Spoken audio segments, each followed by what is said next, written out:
சரி,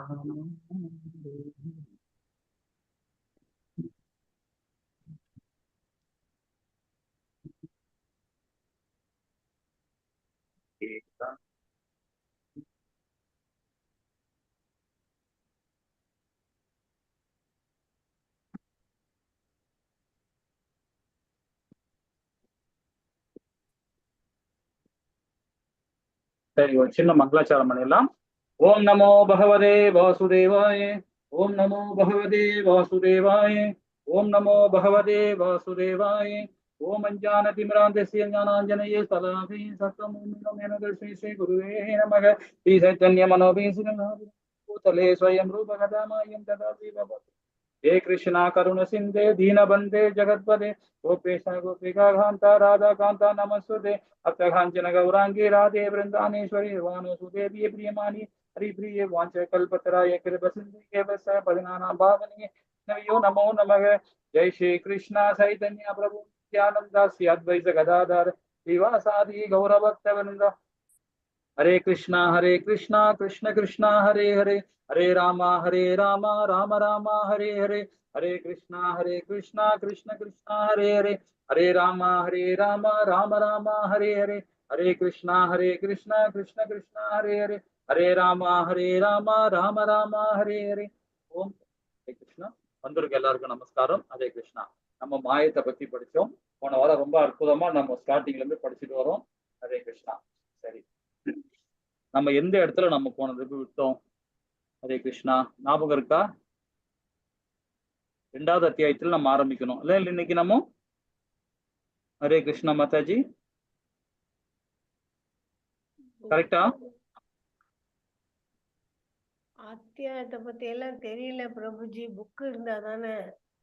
சரி சரி சரி, நான் நோட் பண்ணிக்கிறேன். நோட் பண்ணிக்கிறேன், நான் பென்சில் நோட் பண்ணிக்கிறேன். சரி, ஓகே.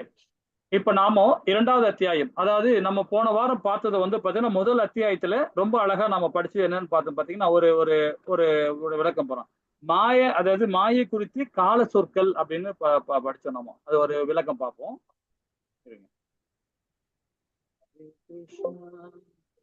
இது வந்து மாய குறித்து கலை சொற்கள் அப்படின்னு நம்ம அந்த கலை சொற்களை பத்தி பார்த்தோம். அதுல யோக மாயா சக்தின்றது பகவானுடைய உள்புற சக்தி, அதாவது உள்புற சக்தின்னு சொல்லப்படுது. அந்த சக்தி மூலியமா இயங்குறது வந்து நம்ம வந்து யோகமாயா சக்தி மூலியமா பகவான் அவதாரம் கொடுக்குறான்னு தெரிஞ்சுக்கிட்டோம். அதே மாதிரி நமக்குள்ள இருக்கிற ஆத்மா வந்து ஜீவாத்மா வந்து பகவானுடைய சக்தி, அதாவது பகவானுடைய யோகமாயா சக்தி தான் அந்த ஆத்மா இயங்குதுன்றதை நம்ம தெரிஞ்சுக்கிட்டோம். அப்ப பகவானுடைய அம்சன்றதை நம்ம புரிஞ்சுக்கிட்டோம். பகவானுடைய பகரங்க சக்தின்னு சொல்லப்படுதான் இந்த உடல்.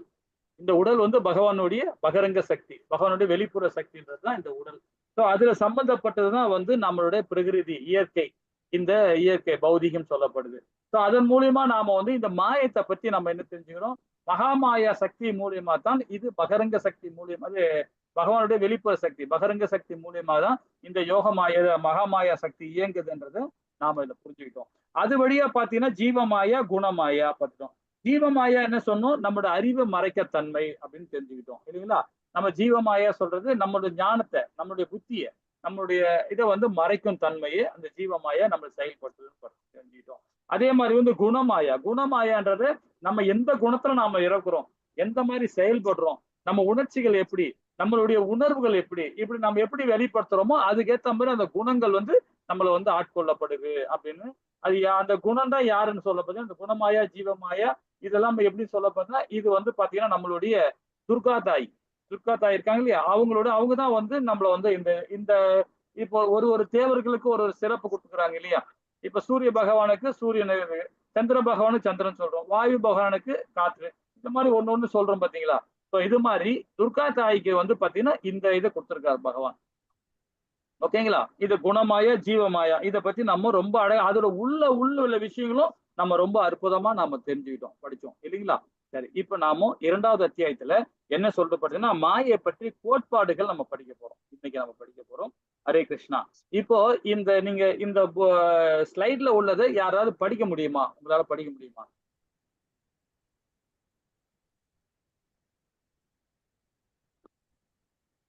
ஸ்லைட்ல படிக்க முடியுமா உங்களால? படிக்க படிங்க. மாயை பற்றிய கோட்பாடு. மாயை என்பது பகவானின் ஒரு சக்தி. அது பகவானின் மாயான சக்தியாகும். இந்த மாயை அல்லது ஏமாற்றும் சக்தியின் தாக்கத்தினால்தான் பகவான் ஆதிக்களத்திலிருந்து தான் சுதந்திரமானவன் என்று ஜீவாத்மா தவறாக எண்கிறான். மாயை என்பது பொய் தோற்றம் ஆகையால் அது சில சமயங்களில் பொய்யானது என்று புரிந்து கொள்ளப்படுகிறது.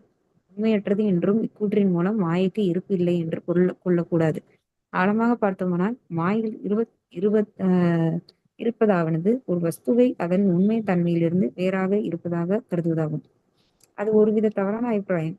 ஒருவர் ஒரு கயிற்றை பார்க்கிறார் என்று வைத்துக் கொள்வோம். ஆனால் அவரை அது ஒரு பாம்பு என்று நினைப்பதையும் மாயை அல்லது பொய் தோற்றம் எனப்படுகிறது. அந்த கயிறு பொய் அல்ல, ஆனால் அந்த கயிற்றை ஒரு பாம்பா நினைப்பதே மாயாவில் இருப்பதாக கருதப்படுகிறது. இந்த பௌதிக உலகம் பொய்யானதல்ல, இருப்பினும் இது தற்காலிகமானது. ஆனால் யாராவது ஒருவர் இந்த பௌதிக உலகம் பகவானிடமிருந்து தனித்திருக்கிறது என்று தவறான அபிப்பிராயத்தில் இருந்தால் அதுவே மாயாகும். இந்த பௌதிக உலகில் அனைத்துமே கடவுளுடன் சம்பந்தப்பட்டது, எதுவுமே கடவுளுடன் சம்பந்தப்பட்டிருக்கவில்லை என்று நினைப்பதையும் பொய்க்கருத்தில் அல்லது மாயில் இருப்பதாக கருத வேண்டும். கடவுளின் சக்திகளில் ஒன்றாக மாயின் தாக்கத்தினால் தான் இது உயிர்வாளி நாம் கடவுளிடமிருந்து தனித்திருக்கிறோம் என்று தவறான அபிப்பிராயத்தை விருத்தி செய்து கொள்கிறான்.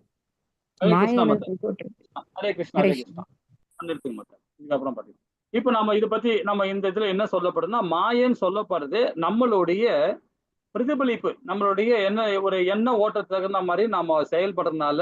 இது ஒரு எக்ஸாம்பிள் நம்ம படிச்சிருப்போம், அதாவது பேசிக் லெவல்லையும் படிச்சோம், லெவல் 2லயும் படிச்சோம். என்னன்னு பாத்தீங்கன்னா, ஒரு ஆப்பிள் இருக்குன்னா ஒரு பக்கத்துல நம்ம கடிச்சிருவோம்.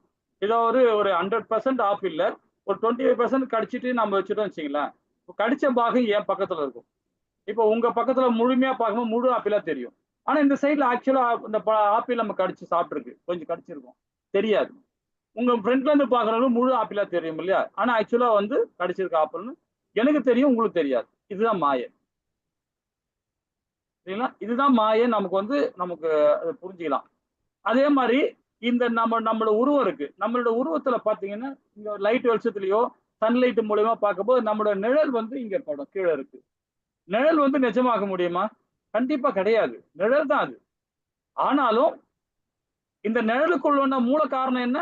நாம நிக்கிறனால தான் அந்த நிழல் தெரியுது. அப்ப நாம உண்மை, நிழல் பொய். இதுதான் மாயன்னு சொல்லப்படுது. விளக்கமே நம்ம அதுதான் புரிஞ்சுக்கிறோம்.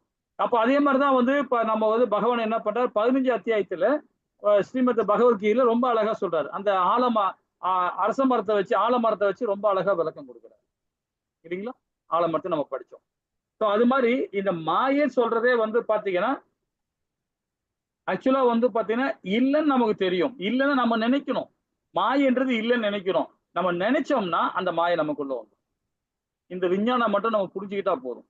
அப்போ அது எப்படி நம்ம நினைக்கணும் அப்படின்னு பாத்தீங்கன்னா, நம்முடைய செயல், நம்மளுடைய எண்ணம் எல்லாமே பகவானுடைய செயல், பகவானுடைய எண்ணம். அப்படிதான் நம்ம இருக்கணும். அப்ப இந்த மாயை நமக்குள்ள வரவே மாட்டான். நம்ம பௌதிகத்துல 100% நம்ம பௌதிகத்துல செயல்படும் போது, பற்றோட இருக்கும் போது, அப்ப அந்த மாயை நமக்குள்ள வந்துருவோம். ஆட்டோமேட்டிக்கா நம்ம புத்தியை சவரடிப்பா, நம்ம குணத்துக்கு தகுந்த மாதிரி அவர் நடக்க ஆரம்பிச்சிரும். அதான் ரொம்ப சொல்றாங்க பாரு, இந்த பௌதிக உலகம் பொய்யானது அல்ல. இந்த பௌதிக உலகம் பொய்யானது அல்ல. ஏன்னா பௌதிகம் வேணும். அது இருந்தா நம்ம சாப்பிட முடியும். அது இருந்தாலும் நம்ம பணம் சம்பாதிக்க முடியும். சும்மா ஆன்மீகத்தையே பிடிச்சிட்டு இருந்தோம்னா எப்படி நம்ம சாப்பிடுறது, எப்படி நம்ம சொல்றது? நமக்கு குடும்பம் இருக்கு இல்லையா? நமக்கு குழந்தைகள் இருக்காங்க இல்லையா? அவங்களையும் நம்ம பார்க்கணும்ல. அப்ப நம்ம சம்பாரிச்சுதான் ஆகணும். அது பௌதிகம் தான். ஆனா எப்படி? லிமிட். அதுதான் வேதம் சொல்லுது. அதுதான் பகவான் சொல்றாரு. இந்த பௌதிக உலகம் பொய்யானது அல்ல, இருப்பினும் அது தற்காலிகமானது அப்படின்றார். இதெல்லாம் தற்காலிகமானது. பணம் சம்பாதிக்க எதுக்காக? அந்த பிள்ளைகளை மேன்மைப்படுத்தணும், சமுதாயத்துல மேன்மை. ஆனா அது நிரந்தரமா கிடையவே கிடையாது, தற்காலிகமானது. இந்த ஃபார்முலா மட்டும் நம்ம தெரிஞ்சுக்கிட்டோம்னா நம்ம வாழ்க்கையில கண்டிப்பா மேன்மை அடையும். பணமே பிரதானம் நினைச்சோம்னா நம்ம வீழ்ச்சிதான். நமக்கு வீழ்ச்சிதான் அடையும். அது பிரதானம் அல்ல, அது ஒரு பாட்டு, அவ்வளவுதான். நம்ம சமுதாயத்துக்கு நம்ம இருக்கிறோம், அவ்வளவுதான். மேன்மை அடைறதுக்காக பணம் வேணும். நமக்கு அது எவ்வளவு தேவையோ அது மாத்திரம் தான் எடுக்கணும். அப்ப நம்ம இருந்து புரியுது, அது தற்காலிகமானது. ஆனால் அதாவது யாராவது ஒருவர் இந்த பௌதிக உலகம் பகவானிடம் தனிந்து இருக்கிறது அப்படின்னு நினைக்கிறாங்க. ஆக்சுவலா பகவான் தனிந்தே இருக்கல. ஏன்னா எல்லா இதயத்திலயும் பரமாத்மா இருக்கிறார். எங்கேயுமே விலகி இல்ல பகவான். எல்லா இதயத்துக்குள்ள இருக்கிறார், எல்லா உயிர்வாழிக்குள்ளயும் இருக்கிறார். நம்ம 10வது அத்தியாயத்துல பகவத்கீதையில படிச்சோம் இல்லையா? என்ன படிச்சோம் போனா, விபூதி யோகம், பகவானுடைய வைபவத்தை படிச்சோம். பகவான் என்ன பண்றாரு? எல்லா இடத்துலயும் பகவான் இருக்கான்றது அவரே சொல்லி காட்டுறாரு. ரொம்ப அழகா 46 பதம் வரைக்கும் ரொம்ப அற்புதமா நம்ம படிச்சோம்.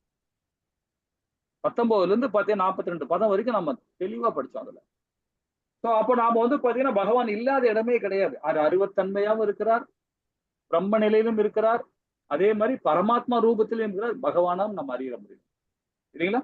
சரி, இப்ப மாய அல்லது பொய் தோற்றம் பற்றி இக்கருத்தை பகவான் ஸ்ரீமத் பாகவதம் 2.9-34 சொல்லப்பட்டிருக்காங்க. என்ன சொல்லப்பட்டிருக்காங்கன்னா, அது வந்து பிரம்மதேவர் உபதேசிக்கிறார். என்ன பண்றாருன்னா, அதாவது பிரம்மாவே மதிப்புடுதா காட்சிகள் அளிப்பது எதுவாயினுமே சரி, அஃது என்னுடன் சம்பந்தப்பட்டு இருக்காவிடில் அதில் உண்மை கிடையாது அப்படின்றார். அப்ப இருள் இருப்பதாக காட்சி அளிக்கும் இந்த பிம்பத்தை எனது மாய சக்தி என்று நீ அறிவாயாக என்றார். ஸ்ரீமத் பாகவத்துல 2வது காண்டத்துல 9வது அத்தியாயத்துல 34வது பதத்துல சொல்லப்பட்டது. பகவான் என்று எதுவுமே நிலைத்திருக்க முடியாது. பகவான் என்று எதுவுமே நிலைத்திருக்க முடியாது. நாம் எவ்வாறு பகவானிடமிருந்து தனித்திருக்கிறோம் என்று தவறான புரிந்துணர்வு உண்டாகும். பகவானின் மாய, அதாவது சக்தியை கூட பகவானுடைய தொடர்புள்ளத்தான், கடவுள் தான் அனைத்திற்கும் மூலமானவர், அங்கு வேறு எந்த மூலம் கிடையாது. பகவான் ஸ்ரீ கிருஷ்ணர் பகவத்கீதையில் உரைக்கிறார். பகவத்கீதை என்ன சொல்றாரு பாருங்க, 10வது அத்தியாயத்துல 8வது பதத்துல சொல்றாரு. அதே விபூதி யோகத்துல இப்ப நம்ம சொன்னோம் இல்லையா, அந்த விபூதி யோகத்துல ரொம்ப அழகா சொல்றாரு. என்ன சொல்றாரு பாருங்க, அனைத்தும் ஆன்மீகமும் மற்றும் பௌதீக உலகின் மூலம் நானே அப்படின்றார். மாயை படைச்சதும் பகவான் தான், ஆனா அது அவருக்கு சம்பந்தமே இல்லை. அப்ப அவருக்கே சம்பந்தம் இல்லாம நாம ஏன் சம்பந்தப்படுத்திக்கணும் இல்லைங்களா? அப்ப வேத சாஸ்திரம் என்ன சொல்றதோ அதை நம்ம ஃபாலோ பண்ணா அது நமக்கு சம்பந்தமே கிடையாது. நாம சம்பந்தப்படுறோம்னா நம்ம பௌதிகவாதியா இருக்கும் போது, ஒரு பொருள் மேலேயோ உயிர் மேலேயோ அதிகமாக பற்றி வரும்போது நாம சம்பந்தப்படுறோம். அப்ப சம்பந்தப்படும் போது அப்ப அந்த மாயை நமக்குள்ள வர. கோவப்படக்கூடாது, யாரையும் பொல்லாங்கு பேசக்கூடாது, யாரையும் வற்புறுத்தக்கூடாது, இதை செய் அப்படின்னு அந்த உரிமையை கொண்டாடக்கூடாது. உரிமை உணர்வு இல்லாம நம்ம செயல்படணும் இல்லைங்களா? ஹரே கிருஷ்ணா. அப்போ அனைத்து ஆன்மீக உலகம் மற்றும் பௌதிக உலகின் மூலமே நானே, அனைத்தும் என்னிடமிருந்தே தோன்றுகிறது. அதை பூர்ணமாக அறிந்த புத்திசாலிகள் என்னுடைய பக்தி தொண்டில் ஈடுபட்டு இதயபூர்வமாக என்னை வழிபடுகின்றனர். இது 10வது அத்தியாயத்துல 8வது ஸ்லோகத்துல பகவான் ரொம்ப அழகா ஸ்ரீமத் பகவத்கீதையில சொல்லப்படும். இது வந்து பகவானிடம் தனிந்து நிலை பெற்றுள்ளது என்று கருதும் மாயே.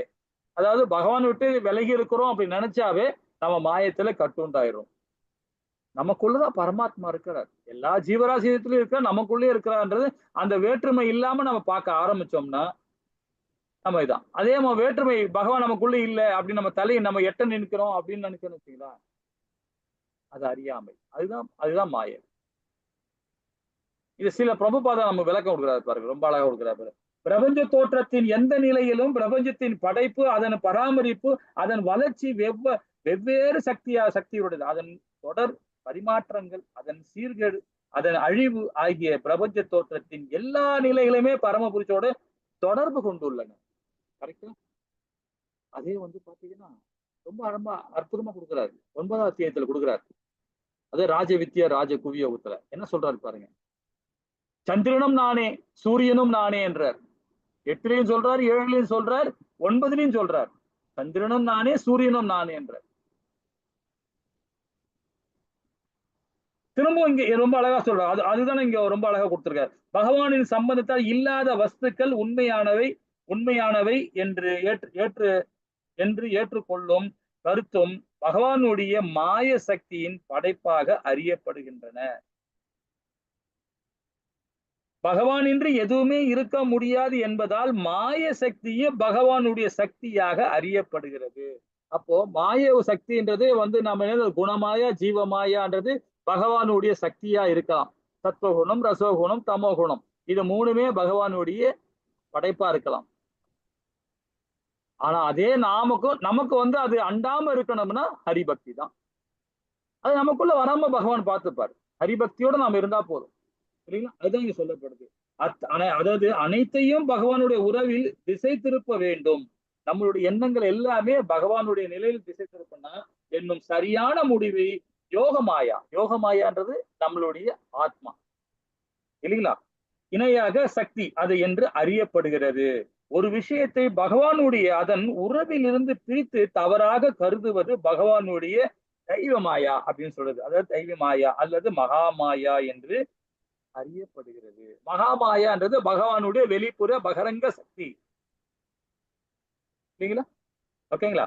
பகவானின் தொடர்பின்றி எதுவுமே இருக்க முடியாது என்பதால் இரண்டும் மாயைகளையும் பகவானுடைய தொடர்புடவை. அதன்படி பகவானுடைய அதாவது உறவினை துண்டித்துக் கொண்டிருக்கும் தவறான நிலை பொய்யானதல்ல, மாறாக மாயம் சொல்லப்படுறது. ரொம்ப அற்புதமா இங்க சொல்றாங்க. இதே ஸ்ரீமத் பாகவத்துல 2வது காண்டத்துல 9வது அத்தியாயத்துல 34வது பத்துல இப்ப நம்ம படிச்சோம் இல்லையா, அது இல்லைங்களா? இது பாருங்க, இங்கு இருப்பு கொள்ளும் அனைத்து வஸ்துக்களுமே கடவுளின் சக்தியானது, சக்தியிலிருந்து தோன்றியவே. இங்கு இருப்பு கொண்டிருக்கும் அனைத்தும் அல்லது ஏற்கனவே இருப்பு கொண்டிருப்பவை அனைத்துமே அல்லது எதிர்காலத்தில் இருப்பு கொள்ள இருக்கும் அனைத்துமே எல்லா விதமான கடவுளின் சம்பந்தப்பட்டிருக்கவில்லை என்று நினைப்பதும் மாயாகும். அதான் விராட் ரூபத்திலே பகவான் காமிச்சிட்டாரு.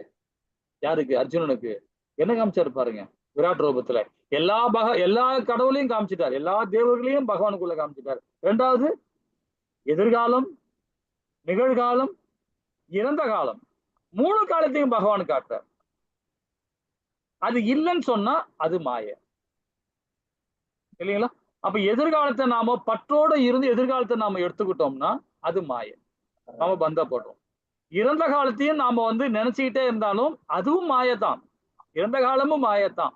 நிகழ்காலம் தான் நமக்கு சச்சித்தானந்தமா செயல்படுற காலம். அதுதான் ரொம்ப இம்பார்ட்டன்டா புரிஞ்சுக்கணும். இறந்த காலத்தை நம்ம நினைச்சுக்கிட்டே இருந்தோம்னா நம்ம மாயத்தோட கட்டுவிட்டு ஆயிடுவோம். எதிர்காலத்தை நம்ம நினைச்சோம்னா, எதிர்காலம் நம்ம நல்லா இருக்கணும், நம்ம நிறைய சொத்து சேர்க்கணும், நிறைய வசதிகள் ஏற்படுத்திக்கணும் அப்படின்னு நினைச்சோம்னா, பற்றோட இருக்க ஆரம்பிச்சோம்னா அது நமக்கு மாய. அதே அந்த மாயத்திலிருந்து வெளிப்படணும்னா நம்ம எதிர்காலம் ஒண்ணு இருக்கு, அது பகவான் கிட்ட இருக்கு. நிகழ்காலம் நம்ம கையில இருக்கு, இது யதார்த்தம். நிகழ்காலம் நம்ம கையில இருக்கு, யதார்த்தம் இருக்கு. இந்த யதார்த்தம் எப்படி செயல்படணும்? பகவானை மையப்படுத்தி செயல்படணும். அப்ப எதிர்காலம் இருக்கு நமக்கு, ஆனா அது பகவானு கிட்ட இருக்கு. அவர் நம்மளை வழி நடத்த ஆரம்பிச்சிருவார். எது? நிகழ்காலத்துல நம்ம சரியான சவாரி செய்யும் போது, அந்த குதிரை வண்டியில கரெக்டா சவாரி செய்யும் போது எதிர்காலத்துல பகவான் அது ரதம் ஓட்டுறாரு. எப்படி? சாரதியா இருந்து நமக்குள்ள இருந்துட்டு ஓட்டுறாரு. அப்ப நாம எப்படி இருக்கணும்? ஹரிபக்தியோட நம்ம செயல்படணும். ரொம்ப அழகா விளக்கம் கொடுத்துக்கிறாங்க இல்லைங்களா? அனைத்துமே கடவுளுடன் சம்பந்தப்பட்டுள்ளன என்று அறிந்து கொள்வது தவறான கருத்து அல்ல. ஆனால் கடவுளை சம்பந்தமின்றி ஏதாவது ஒரு பொருள் நிலைத்திருக்க முடியும் என்று நினைப்பதுதான் தவறான கருத்தாகும். அதுவே மாயமாகும். அற்புதமா கொடுத்துக்கிறாங்க இல்லைங்களா? அது ஏற்கனவே குறிப்பிட்டபடி அனைத்துமே என்னிடமிருந்தே தோன்றுகின்றனர் என்று பகவான் கிருஷ்ணர் கூறுகிறார். ஒரு நிமிஷம்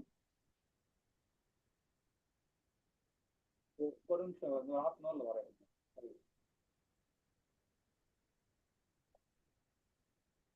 ஸ்ரீல பிரபுபாதா என்ன சொல்றாரு பாருங்க, ஸ்ரீமத் பாகவத்துல 2வது அத்தியாயத்துல 9வது பாதத்துல 34வது பாதத்துல நம்ம ஏற்கனவே படிச்சதுதான்.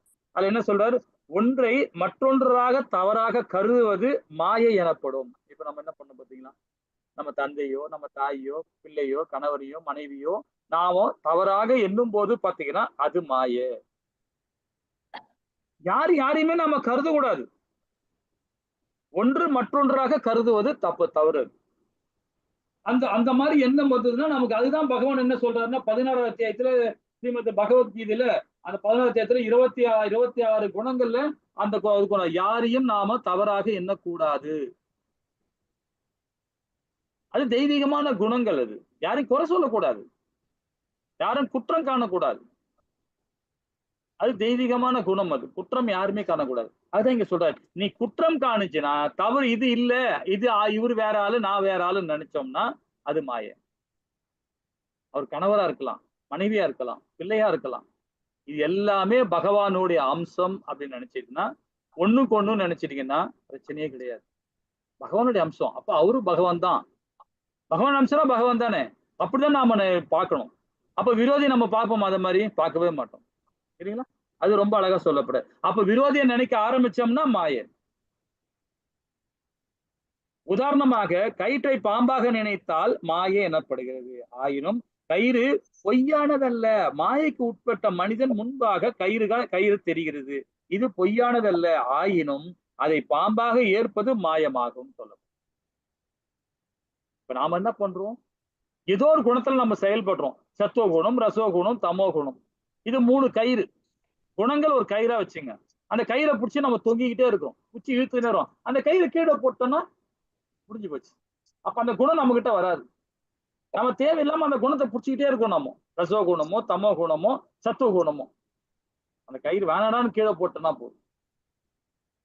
இது ஸ்ரீமத் பகவத்கீதையில 14 அத்தியாயத்துல நம்ம ரொம்ப அழகா படிச்சோம் இதை பத்தி. சரிங்களா? சரி. எனவே இந்த பௌதிக தோற்றம் பொய்யானதல்ல. மாறாக பௌதிக தோற்றத்தினை பகவானின் சக்தியிலிருந்து பிரிந்துள்ளதாக ஏற்கும் தவறான மனோபாவம் மாயமாகும். எப்படி பாருங்களேன், எவ்வளவு அழகா விளக்கம் கொடுக்குறாங்க பாருங்க. இன்னும் படிக்கிறோம் பாருங்க. இந்த பௌதிக தோற்றம் பொய்யானதல்ல. இந்த பௌதிக தோற்றம் பொய்யானதல்ல. மாறாக பௌதிக தோற்றத்தினை பகவானின் சக்தியிலிருந்து பிரிந்துள்ளதாக ஏற்கும் தவறான மனோபாவமே மாயமாகும் சொல்லப்படும். இல்லைங்களா? மேலும் இது போன்ற மாய கருத்தானது அறியாமை இருளில் இருக்கக்கூடிய உண்மையான பிம்பமாக அறியப்படுகிறது. பகவான் கிருஷ்ண சக்தியிலிருந்து உருவாகாதது போன்று தோற்றம் அளிக்கும் எதுவுமே மாய எனப்படுகிறது. எல்லா விதமான சக்தியிலும் மாய, அது பகவானுடைய சக்தி தான். பகவானுக்கும் அதுக்கும் சம்பந்தம் இல்லைன்னு நினைக்கிறதே மாயன்னு சொல்லப்படுறாரு. அப்படிதான் இந்த வேதத்துல கொடுக்குறாங்க. இந்த உபநிஷங்கள்ல அப்படிதான் கொடுத்துட்டு வராங்க. ஸ்ரீமத் பாகவத்திலையும் அதான் சொல்லப்பட்டு. அப்போ சீல பிரபுபாதாவின் கருத்துக்குப்படி கடவுள் உருவமற்றவர், அதாவது நிரகரா அப்படின்னு சொல்லப்படுது என்பது கூட மாயே ஆகும் சொல்லப்படுது. பகவான் அருவத்தன்மைன்னு நம்ம சொல்றோம் பாத்தீங்களா, அது சொல்லவே கூடாது. ஏன்னா சூரியனோட ஒளி நம்ம தேஜை நம்ம மேல படுது பாத்தீங்களா, அதுவே பகவானுடைய சுடர் தான், அவருடைய தேஜை தான். அதுதான் அருவ பிரம்ம வழிபாடுன்னு நம்ம சொல்றது ஒண்ணு. அருவத்தில் இருக்கிறவர் தான் பிரம்மான்னு சொல்லப்படுது. அது பிரம்ம நிலையில் அடைகிறது. அருவத்தை உணரணும். அருவம் அந்த ஒளி, அந்த சூரியனோட ஒளி, சந்திரனோட ஒளி, இந்த காற்று, இதெல்லாம் வருதே பகவானுடைய தேஜை, அதுல இருந்து வரதான் எல்லாமே. அப்ப அது இல்லைன்னு சொன்னா அது மாய. எவ்வளவு அழகா பாருங்க, விளக்கம் பாருங்க. உபநிஷங்களை எவ்வளவு அழகா சார்ந்து சொல்றாங்க பாருங்க, இல்லைங்களா? கடவுளுக்கு உருவம் இல்லை என்றும் இறுதியாக உயிர்வாழிகள் கூட உருவம் இல்லை என்றும் நினைப்பதும் மாயமாகும் மாயாகும் சொல்ல. குறிப்பாக கடவுள் நிரகரா, அதாவது நிரகரான உருவமற்றவர். நிரகரத்தில் இருந்து அவர் சாகரான்னு சொல்லப்படுது. அதாவது உருவமற்ற நிலையில் இருந்து உருவத்துடன் கூடிய நிலைக்கு மாறுகிறார் என்னும் கொள்கையே மாயாவத தத்துவம் எனப்படுது. இது மாயாவத, அதாவது சங்கராச்சாரியார் மாயா தத்துவத்தை பத்தி ரொம்ப அழகா விளக்கம். சங்கராச்சாரியார் ஏன்னா அவங்க மாயாவதி கொள்கையை அவங்களும் ஈடுபாடு இருப்பாங்க. அதை பத்தி ரொம்ப டீப்பா புள்ள போவேன்னா இங்க இதுதான் சொல்லப்படுது, இல்லைங்களா? ஸ்ரீல பிரபுபாதா இன்னும் விளக்குறாரு. ஸ்ரீமத் பாகவத்துல அதே காண்டத்துல சொல்றார். அதே காண்டத்துல 9வது அத்தியாயத்துல 34வது பாதத்துல திருப்பி சொல்றாரு பாருங்க. ஜீவனுக்கோ பரமபுருஷனுக்கோ உருவம் இல்லை என்னும் கருத்தும் மாயே, இல்லைங்களா? இப்ப ஜீவனுக்குன்னா என்னது? நம்மளுடைய உள்ள இருக்கிற ஆத்மா. இது மாயையா? கண்டிப்பா மாய. ஜீவாத்மான்றது மாயன்னு சொல்றது தவறுன்னு சொல்லப்படுது வேதம். ஆனா மாயாவாதி தத்துவத்துல சொல்றது அது மாயன்னு சொல்லப்படுறாங்க. அப்ப பரமபுருஷருக்கோ உருவம் இல்லை என்னும் கருத்து மாய. போர்க்காலத்தில் நடுவில் அர்ஜுனன் முன்பு நிற்கும் போர் வீரர்கள் அர்ஜுனன், பகவான் ஆகிய அனைவருமே இதற்கு முன்னரும் இருந்தனர். குருஷேத்திர போர்க்களத்திலும் இருக்கின்றனர். எதிர்காலத்திலும் தற்பொழுது உடலில் அழிவிற்கும் பின்னரும் பௌதீக வாழ்வில் பந்தத்தில் இருந்து முக்தி அடைந்த பின்னரும் கூட தனித்தனியான நபர்களாக தொடர்ந்து இருப்பார் என்று பகவானால் ஸ்ரீமத் பகவத்கீதையில் 12வது அத்தியாயத்துல 12வது பதத்துல கூறப்பட்டுள்ளது. இது என்ன சொன்னது? ஆத்ம தத்துவத்தை பகவான் விளக்குறார். 2வது அத்தியாயத்துல 10வது ஸ்லோகத்துல இருந்து 30வது ஸ்லோகம் வரைக்கும் ரொம்ப அழகா நமக்கு விளக்குறார் ஆத்ம தத்துவத்தின் மூலியமாக. அப்ப நம்ம என்ன இந்த உடல், அதான் அர்ஜுனன் கேட்கிறான், நீயும் நானும் சமகாலத்துல பிறந்தவனாச்சே, நீ எப்படி சூரிய பகவானுக்கு உபதேசம் பண்ண முடியும்னு கேட்கிறான். அப்பதான் பகவான் சொல்றாரு, முன்னாடி நாம இருந்தோம், இப்பவும் நாம இருக்கிறோம், நாளைக்கு நாம இருப்போம், எதிர்காலத்துல நம்ம இருப்போம்ன்ற. அதுதான் இங்க அழகா சொல்லப்பட்டிருக்காரு. இதுதான் நம்ம ஆத்ம தத்துவத்தின் மூலியமாக நம்ம இதை பண்ணோம், இல்லைங்களா? சரி, எல்லா தொடர்ந்து இருப்பவர் என்று பகவானால் பகவத்கீதையில் 2.22 கூறப்பட்டுள்ளது. எல்லா சூழ்நிலைகளையும் பகவானும் ஜீவன்களும் தனிப்பட்ட நபர்களாகவோ, மேலும் பகவான் ஜீவன் ஆகிய இருவரின் வியாக்க தத்துவம், அதான் உருவமில்லாத தோற்றம் ஒருபோதும் அழிக்கப்படுவதில்லை. இருளில் காணப்படும் ஒளியின் பிம்பமாக இருக்கும் மாய சக்தியின் ஆதிக்கம் மட்டுமே பகவானுடைய கருணையால் அகற்றப்படுகிறது அப்படின்னு சொல்லப்படும். சூரியன் மற்றும் சந்திரன் ஒளி உட்பட எதுவுமே பகவானிடம் சுதந்திரமானது அல்ல.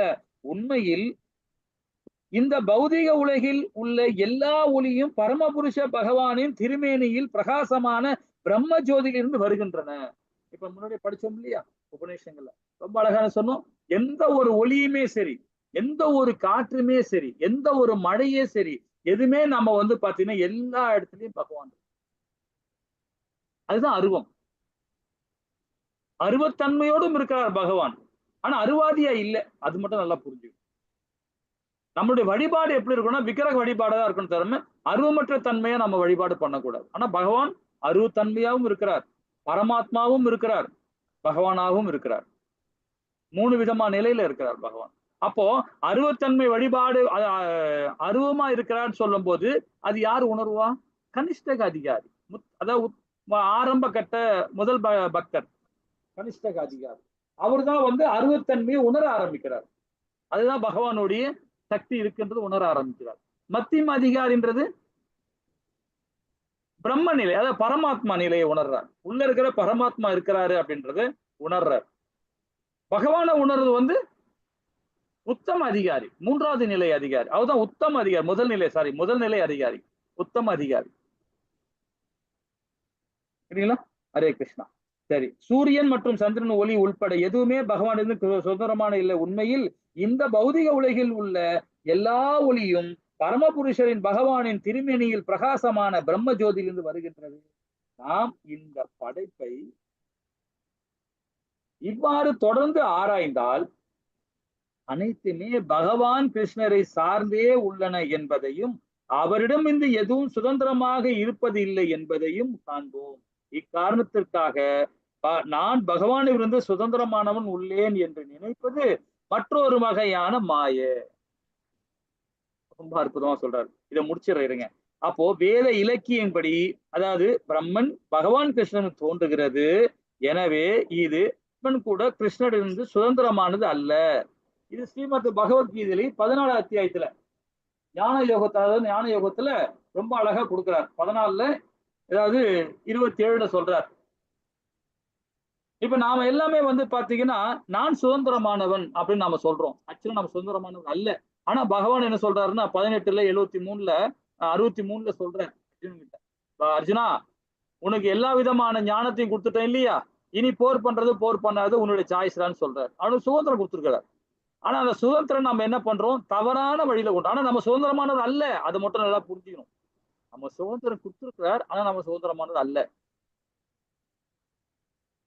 நம்ம சேவை பகவானுக்கு சேவை. நம்மளுடைய கடமை என்ன? நம்ம திருமணம் ஆயிடுச்சா, குழந்தைகள் பிறக்கிறாங்களா, அவங்க நல்வழியில் வளர்க்கணும். நம்ம கணவனோ மனைவியோ பிள்ளைகளையோ சமுதாயத்தில் மேன்மை அடைத்து நம்ம கடமையை ஒழுக்குமுறையோ செஞ்சு பகவானுக்கு ஹரிபக்தியோடு இருந்து அவர் லோகத்துக்கு போறதுதான் நம்மளுடைய கடமை. இல்லைங்களா? ஹரே கிருஷ்ணா. இங்க என்ன சொல்லப்படுது பாத்தீங்கன்னா, அதாவது 14வது அத்தியாயத்துல 27வது பதம். இது என்ன? அந்த அந்த அந்த அத்தியாயத்தோட தலைப்புன்னு பாத்தீங்கன்னா, படிச்சிருக்கீங்க இல்லையா? குணங்கள் அதிபதி பத்தி நம்ம தெரிஞ்சிருக்கோம். அதாவது இந்த மாயத்தை பத்தி தான் ஃபுல்லா படிச்சோம் நம்ம 14ல.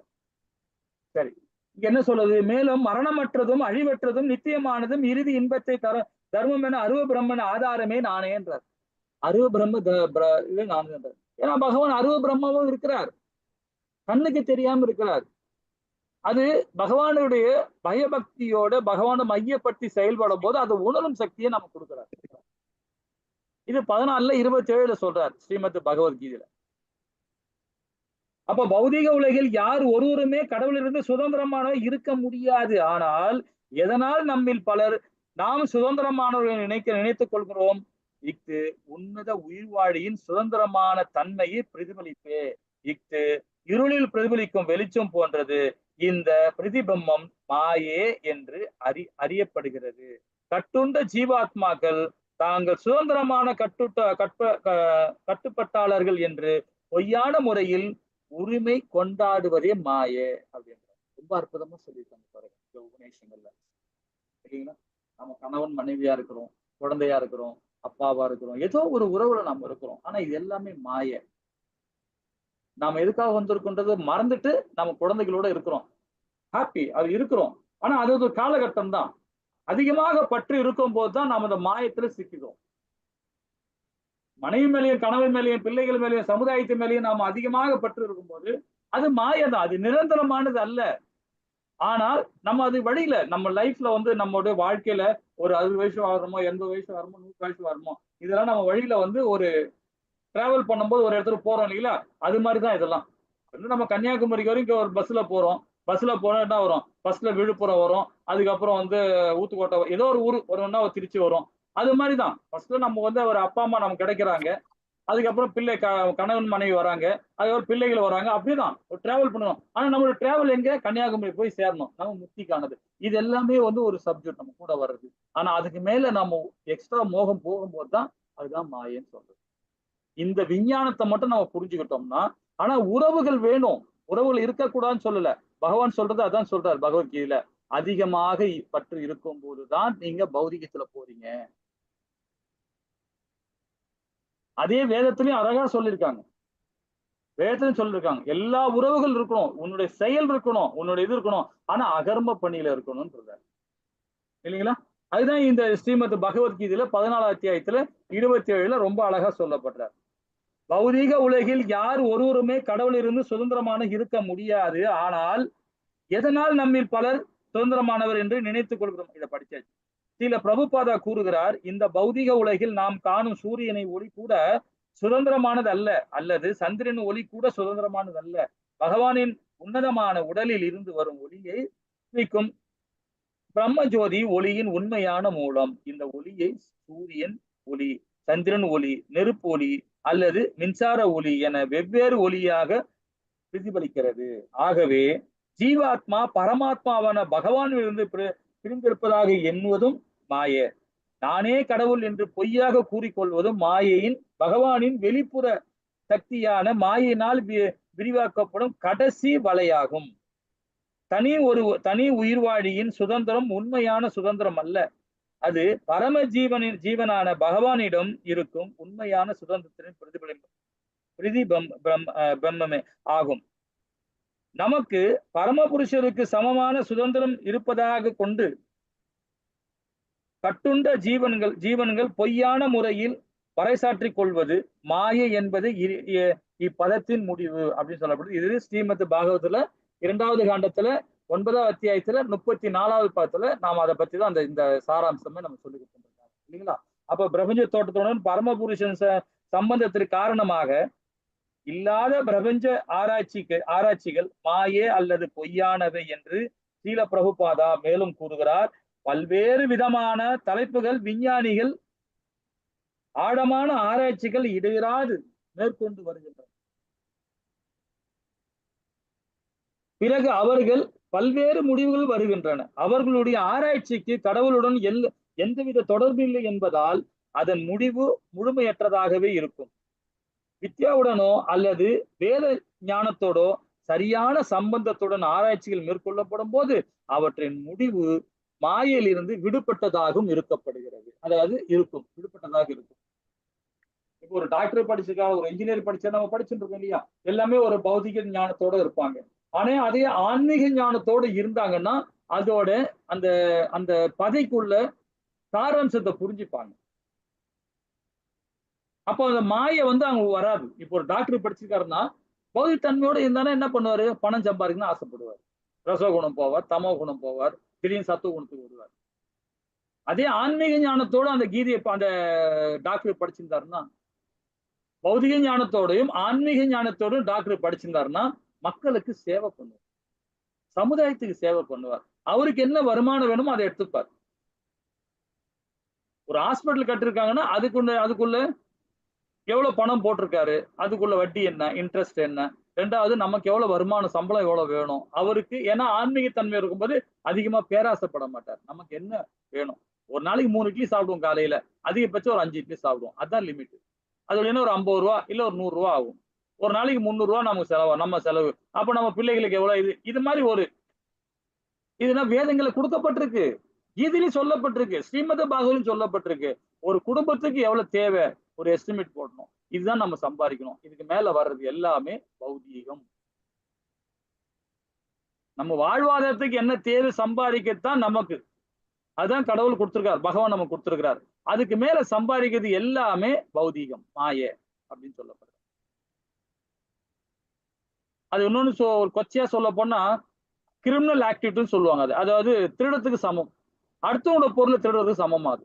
அடுத்தவங்களோட சொத்து அது, அடுத்தவங்களுடைய வாழ்வாதாரம் அது. அந்த வாழ்வாதாரத்தை நம்ம கொள்ளடிக்கிறோம் இல்லைங்களா? அப்ப அது மாதிரி இருக்கும்போது மாயை. அப்ப அந்த மாயன்னு நினைக்கும் போது அப்ப நம்ம செயலும் எண்ணமும் மறைக்கப்படுகிறது. நம்மளுடைய உண்மையான டாக்டர் படிச்ச புத்தி நம்மள மறைச்சிரும். பணம் சம்பாதிக்கணும் அப்படின்னா அப்ப அந்த குணம் நம்ம அப்படியேதான் போயிட்டு இருக்கோம். அப்பதான் தவறான வழிகள் எல்லாம் செயல்பட ஆரம்பிக்கும். ஒரு உயிரோட அசால்ட்டா கொண்டு வாங்க, ஒரு உயிரை சாதாரணமா கொண்டு வாங்க அந்த பௌதிகமான குணத்துல இருக்கும்போது. ஆனா எல்லா டாக்டரும் அந்த மாதிரி இல்ல, ஒரு பேச்சு சொல்றேன், ஒரு உதாரணத்துக்காக சொல்றேன். அப்போ இதை குறித்து ஸ்ரீல பிரபுபாதா ஸ்ரீமத் பாகவதத்துல 2வது காண்டத்துல இதேதான் 9வது அத்தியாயத்துல 34வது பாத்துல திரும்ப சொல்றாரு. என்ன சொல்றாரு பாருங்க. தனது பொருளுரையில் எழுதுகிறார், புரை மதிவாளர்கள் மாயைக்கு உட்படுகின்றனர். ஆகவே பெயரளவிலான விஞ்ஞானிகள், உடல் கூறு நிபுணர்கள், அதாவது உடல் கூறு நிபுணர்கள் டாக்டர் நிபுணர்கள், மனக்கற்பனை தத்துவவாதிகள் ஆகியோர் சூரியன், சந்திரன், மின்சாரம் போன்றவர்கள் கண்கூசும் பிரதிபலிப்பிலிருந்து திகைப்படைந்து பௌதிக பொருட்களை படைப்பு, பராமரிப்பு, அழிவு ஆகியவற்றை பற்றி பல்வேறு கற்பனைகளையும் வாதங்களையும் முன்வைத்து பரமபுருஷன் இருப்பை மறைக்கின்றன. ஒரு தனிப்பட்ட நபரின் உடல் கட்டமைப்பினால் இருக்கும் ஆத்மாவின் இருப்பை மருத்துவர் நிராகரித்து விடக்கூடும். அதே ஆன்மீக தன்மையோட இருந்தாருன்னா, அந்த டாக்டர் இருந்தாருன்னு வச்சுக்கலாம், உள்ள இருக்கிற ஆத்மா பகவானுடைய சக்தின்னு உணருவான். அதே அதாவது பௌதிக டாக்டரா இருந்தாருன்னு வச்சுக்கலாம், உயிர்லாம் அதெல்லாம் சம்பந்தமே இல்லை அப்படின்னு சொல்லுவான், நாத்திகம் பேசுவான். அது என்ன பண்ண, நாத்திகம் பேசுறோம் என்ன பண்ணுவான், உயிரே இல்லப்பா, அதெல்லாம் கிடையாதுப்பா, இறந்துட்டா அவள்தான்ப்பா அப்படின்னு சொல்லுவான். சரிங்களா? சரி.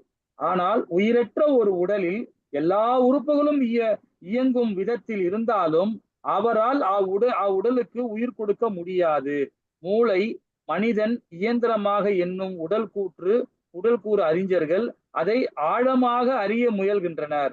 ஆனால் அம்மாதிரி உடல் கூறு அறிஞர்களால் இறந்த உடலில் மீண்டும் மனதின் இயக்கத்தை கொண்டு வர முடியாது. பரமபுருஷர்களால் இருந்து வேறொரு பிரபஞ்சம் தோற்றம் அல்லது உடல் அமைப்பை பற்றி விஞ்ஞான ஆராய்ச்சியின் முடிவில் மாய தவிர வேறு இல்லை. பௌதிக நாகரிகத்தின் விஞ்ஞான முன்னேற்றங்கள் அனைத்தும் மாய சக்தியின் ஒரு செயலாகும்.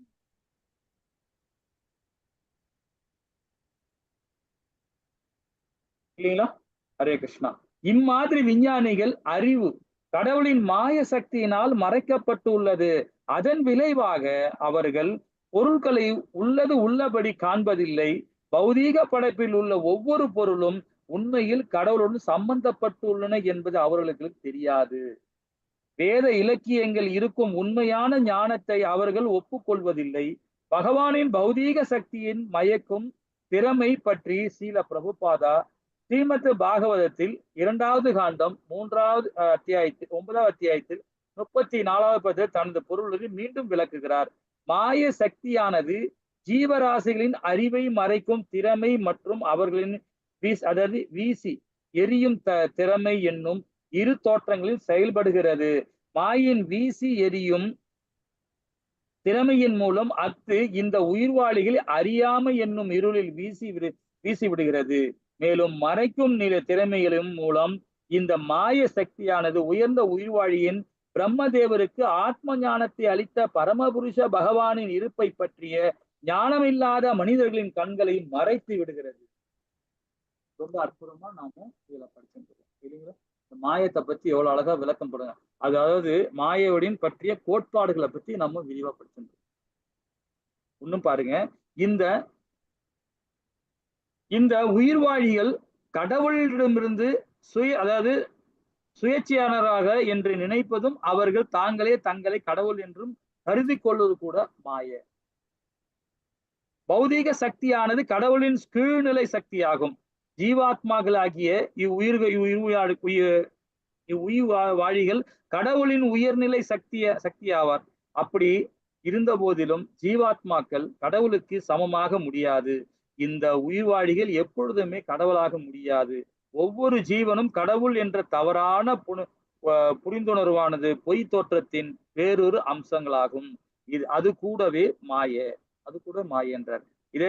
அதே அத்தியாயத்துல, அதாவது ஸ்ரீமத் பாகவத்துல 2வது காண்டத்துல 9வது அத்தியாயத்தின் 34வது பாகத்துல இப்ப சில பிரபுபாத சொல்றாரு பாருங்க. பகவத்கீதையில் உறுதி செய்யப்பட்டுள்ளபடி ஜீவன்கள் பகவானுடைய உயர்ந்த சக்தியின் தோற்றங்கள், அத பிரகிருதி, அத பரா பிரகிருதின்னு சொல்லப்படுது என்றும், ஜட உலகமானது பகவானுடைய தாழ்ந்த சக்தி, அபராசக்தி, அதாவது பிரகிருதி, அதாவது பகவானுடைய பகரங்க சக்தின்னு சொல்லப்படுது தோற்றம் என்றும் தெளிவாகிறது. சக்திகளுக்கும் சக்தி அதிபதியாக இருப்போருக்கும் இடையில் அல்லது வெப்பத்திற்கும் நெருப்பிற்கும் இடையே மிக குறைந்த வேறுபாடே உள்ளது என்ற போதிலும் பகவானுடைய உயர்ந்த சக்தியானது ஒருபோதும் பகவானுக்கு சமமாக இருக்க முடியாது. நெருப்பில் வெப்பம் உள்ளது, ஆனால் வெப்பமே நெருப்பாகாது. இந்த எளிய விஷயம் குறைமதி கொண்ட மனிதர்களால் புரிந்து கொள்ளப்படுவதில்லை. அவர்கள் நெருப்பும் வெப்பமும் ஒன்றே என்று பொய்யான முறையில் கருத்துரைக்கின்றனர். நெருப்பின் இந்த சக்தி, வெப்பம், இங்கே பிம்பமாக விளக்கப்பட்டுள்ளது. நேரடியாக வெப்பமாக அல்ல. ஆகவே ஜீவன்களால் பிரதிபலிக்கப்பட்டுள்ள உயிர் சக்தியானது பகவானுடைய பிம்பமாகும். ஒருபோதும் அது பகவான் அல்ல. பகவானுடைய பிம்பமாக இருப்பதால் ஜீவன்களுடைய வாழ்க்கை அல்லது இருப்பு என்பது எப்பொழுதுமே மூல ஒளியாக முழுமுறு கடவுளை சார்ந்துள்ளது. இந்த ஜட சக்தியானது உண்மையில் இருளானதாக இருந்தால் அக்னி இருளுடைய ஒப்பிடலாம். இருளில் ஜீவன்கள் செய்யப்படும் செயல்கள் அனைத்துமே மூல ஒளி பிரதிபலிப்பாகும். பகவானின் இந்த ஸ்லோகத்தில் தொடர்பில் புரிந்து கொள்ள வேண்டும். பகவானுடைய 2 சக்திகளையுமே சாராமல் இருந்தால் மாயே என்று விளக்கப்பட்டுள்ளது. அறியாமையின் இருளிற்கும் யாராலும் ஒளியின் பிம்பத்தை கொண்டு தீர்வு வழங்க முடியாது. எனவே அதுபோல ஆராயிலும் சாதாரண மனிதனின் பிம்ப ஒளியை கொண்டு பௌதீக வாழ்வில் இருந்து வெளியேற முடியாது. ஒருவன் மூல ஒளிகளிடமிருந்து வெளிச்சத்தை பெற வேண்டியது அவசியமாகும். இருளில் மீதி உள்ள சூரிய ஒளியின் பிம்பத்தால் இருளை விரட்ட இயலாது. ஆயினும் பிம்பத்திற்கு வெளியே உள்ள சூரிய ஒளியினால் இருளை முற்றிலுமாக விரட்டிவிட முடியும். அறையில் உள்ள பொருட்களை யாராலும் இருளில் பார்க்க முடியாது. அதனால் அங்கே பாம்பு, தேல் முதலிய விஷயங்கள் இல்லை என்றாலும் இருளில் மனிதன் அவற்றை எண்ணி அஞ்சுகிறான். ஆனால் ஒளியின் துணையுடன் அவனால் அறையில் உள்ள பொருட்கள் அனைத்துமே தெளிவாக காண முடியும். அங்கு உடனடியாக பாம்பு, தேல் மற்றும் அச்சம் அகற்றப்படுகிறது. எனவே ஸ்ரீமத் பகவத்கீதையின் அல்லது ஸ்ரீமத் பாகவதத்தில் உள்ளது போன்ற பகவானிடம் ஒளியிடும் ஒருவன் தஞ்சம் அடைய வேண்டும். பகவானுடைய தொடர்பில்லாத பிரதிபம்மம் போன்ற நபருடனோ அல்ல. இது ஸ்ரீமத் பாகவதத்துல 2வது காண்டத்துல 9வது அத்தியாயத்துல 34வது பாதத்துல விரிவாக்கப்பட்டுள்ளதுன்றது ரொம்ப அழகா நாம இதுவரைக்கும் படிச்சுட்டோம். 2வது அத்தியாயம். ஹரே கிருஷ்ணா. 3வது அத்தியாயம் பாருங்க, ரொம்ப அற்புதமான அத்தியாயம் 3வது அத்தியாயம். இனி வர அத்தியாயம் நிறைய சாராம்சம் கொடுக்க போறாங்க. மாயை என்பதற்கான வரைவுரை இதுலதான் பாத்தீங்கன்னா நிறைய விஷயமான சொல்லப்படுது. 5 விதமான செயல்படுது. ஒண்ணு பாத்தீங்கன்னா கிருஷ்ணருடைய இருந்து தனித்த இருப்பை கொண்டுள்ளோம் எனும் கருத்தே மாயை எனப்படுகிறது. இதை பத்தி ரொம்ப அழகா நாம பாத்தீங்கன்னா 5 விதமான செயல்பாடு பார்க்க போறோம், விளக்கம் கொடுக்குறாங்க. அதுக்கப்புறமா பாத்தீங்கன்னா திருப்பி 3 விதமான செயல்பாடு இந்த 3வது அத்தியாயத்துல விரிவா நாம நாளைக்கு படிப்போம். ஓகேங்களா?